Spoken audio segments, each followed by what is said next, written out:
Assalamualaikum warahmatullahi wabarakatuh. Halo teman-teman, kembali lagi bersama saya Halimatus Zahro, mahasiswi IAT Institut Agama Islam Fakih Astari Kediri. Kali ini saya akan menjelaskan tentang keindahan-keindahan Al-Quran atau Bada'iul Quran, diambil dari kitab Al-Itqan fi Ulumil Quran. Dalam kitab Al-Itqan, di situ Syekh Jalaluddin Abdurrahman As-Suyuti menjelaskan bahwa ada 100 macam keindahan-keindahan Al-Quran. Di antaranya ada majaz, isti'aroh, tasbih, kinayah, irdaf, tamsil, dan lain-lain sampai 100. Bayangkan, banyak sekali keindahan Al-Quran yang dibuat oleh Tuhan. Dan ini menjelaskan bahwa Al-Quran tidak dibuat oleh manusia. Dari 100 itu, diantaranya saya akan menjelaskan tentang Al-Iham dan Al-Insijam. Yang pertama adalah Al-Iham. Al-Iham disebut juga dengan tauriah atau permainan kata. Al-Insijam adalah suatu pembicaraan yang mengalir seperti mengalirnya air. Untuk yang pertama, kita akan menjelaskan Al-Iham atau tauriah, permainan kata. Iham adalah jika suatu lafaz disebutkan memiliki dua buah makna, baik itu sekutu atau istirok, saling berpijak, atau makna hakikat dan makna majaz, atau yang salah satu dari keduanya mempunyai makna yang dekat dan yang lain mempunyai makna yang jauh. Sedangkan makna yang dikehendaki adalah makna yang jauh dan makna yang dekat yang digunakan sebagai sindiran, sehingga pendengar menyangka bahwa itulah makna yang dikehendaki sejak awal pertama kali. Dari iham ini ada dua pembagian, yakni tauriah mujarodah dan tauriah murasyahah. Tauriah mujarodah adalah ketika tidak disebutkan padanya segala hal yang berhubungan dengan kelaziman dari sesuatu yang digunakan untuk tauriah dan tidak disebutkan pula makna yang dimaksud dengan tauriah tersebut. Dalam hal ini dicontohkan dalam surat Toha ayat 5. Ar-Rahmanu 'alal arsyistawa. Di situ lafaz istawa itu mempunyai dua buah makna, yakni bertempat dan menguasai. Dan di sini tidak disebutkan lazimnya itu yang mana. Memang mempunyai dua makna, ada makna dekat yakni bertempat dan ada makna yang jauh yakni menguasai. Nah, yang kedua ada tauriah murasyahah. Tauriah murasyahah disebutkan padanya satu hal yang menunjukkan kelaziman. Jadi di sini ada dua makna. Yang satu jauh, yang satu dekat, tapi lafaz yang digunakan dalam lafaz tersebut itu satu.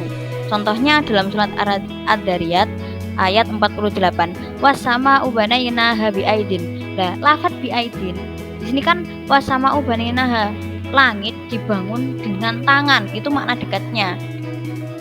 Dan ada makna yang jauh yakni kekuasaan. Nah, berarti dengan makna dekat ini itu untuk menyindir. Padahal sebenarnya Allah tidak seperti itu. Allah itu tidak punya jisim. Jadi yang dimaksud dari lafaz biaidin adalah makna yang jauh, yakni kekuasaan. Kekuasaan digunakan dengan makna, dengan lafaz yang sesuai. Kalau kita berkuasa itu kita bisa memakai apa? Oh, kalau orang bisa menguasai sesuatu itu memakai tangan. Nah, maka di sini lafaz wasama ubanainaha itu ditulis menggunakan lafaz biaidin, yang mana makna dekatnya adalah tangan untuk menyindir kita, dan makna jauhnya yang dikehendaki adalah kekuasaan, bahwa di situ Allah berkuasa untuk membangun langit. Nah, begitu. Ini maksud dari iham atau tauriah. Langsung masuk yang kedua, ada insijam. Nah, ini yang agak seru. Insijam ini kalau diterjemahkan itu bahasanya harmoni. Harmoni atau insijam adalah yaitu jika sesuatu pembicaraan mengalir. Mengalirnya seperti air dari ketinggian yang harmonis. Karena apa? Karena tidak ada kata-kata yang sulit di dalamnya. Karena kemudahannya itulah sehingga kata-kata itu begitu lembut dan mudah. Nah, Al-Quran ini semuanya dalam satu Al-Quran ini bahasanya itu mudah dan lembut, maka itu dikatakan mengalir, seperti mengalir itu.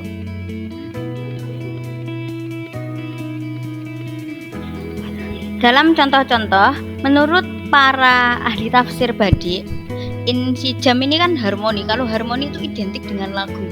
Nah, jika insijam ini terjadi pada sebuah karya sastra nasr, dalam artian disitu bukan syair itu bukan lagu. Kalau lagu kan memang sudah disengaja dibuat ada nada-nadanya, ada instrumennya, ada wazan-wazannya.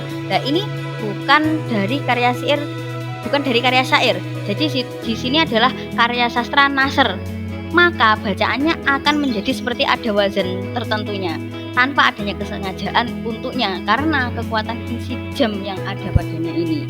Ayo langsung kita ambil contoh dalam Al-Quran. Nah, ini ada termasuk ke dalam bagian-bagian ini adalah ayat-ayat Al-Quran yang tersusun sebagian memiliki wazan tertentu. Yang pertama ada Bahar Tawil dengan pengantar wazan Tawilun lahu dunal buhuri fadailu fu'ulun mafa'ilun fu'ulun mafa'ilun. Dalam Al-Quran dicontohkan dalam surat Al-Kahfi ayat 29 yang berbunyi faman syaa falyu'min wa man syaa falyakfur fu'ulun mafa'ilun fu'ulun mafa'ilun. Yang kedua adalah Bahar Madid dengan pengantar wazan limadidi syi'ri 'indi sifatun fa'ilatun fa'ilun fa'ilatun limadidi syi'ri 'indi sifatun fa'ilatun fa'ilun fa'ilatun wasna'il fulka bi'ayunina fa'ilatun fa'ilun fa'ilatun wasna'il fulka bi'ayunina fa'ilatun fa'ilun fa'ilatun. Yang ketiga adalah wazan Bahar Basit yang dalam hal ini dicontohkan dalam Al-Quran surat Al-Ahqaf ayat 25 dengan pengantar wazan innal basita ladaihi yubsatul amalu mustaf'ilun fa'ilun mustaf'ilun fa'ilun فأصبحوا لا يرى إلا مساكنهم مستفعل فاعل مستفعل فاعل. Yang keempat adalah wazan Bahar Wafir dengan pengantar wazan buhuru syi'ri wafiruha jamilun mufa'alatun mufa'alatun fu'ulun wa yukhzihim wa yansurukum alaihim wa yashfi sudura qaumin mu'minina. Yang kelima adalah wazan Bahar Romal yang dalam Al-Quran dicontohkan dalam surat Saba ayat 13 dengan pengantar wazan Romalul abhuri tarwihi thiqatun fa'ilatun fa'ilatun fa'ilatun wajifanin kal jawabi wa quduri rasiyatun fa'ilatun fa'ilatun wajifanin kal jawabi wa quduri rasiyatun fa'ilatun fa'ilatun. Yang keenam adalah wazan Bahar Munsareh yang dicontohkan dalam Al-Quran surat Al-Insan ayat 2 dengan pengantar wazan munsarihun fihi yudrabul mathalu mustaf'ilun maf'ulatun mufta'ilu. Innal khalaqnal Maaf, saya ulangi. Inna khalaqnal insana min nutfatin mustaf'ilun maf'ulatun mufta'ilu. Dan inilah contoh-contoh dalam Al-Quran. Ini hanya sebagian sedikit dari contoh-contoh Al-Quran, dan masih banyak lagi. Mari kita bertafakur untuk menjadi yang lebih baik, karena masih banyak-banyak ayat Al-Quran yang belum kita ketahui, yang belum kita pahami kalau sebenarnya ayat itu indah sekali. Sekian presentasi dari saya, diambil dari kitab Al-Itqan fi Ulumil Quran karya Syekh Jalaluddin Abdurrahman As-Suyuti. Terima kasih. Wassalamualaikum warahmatullahi wabarakatuh.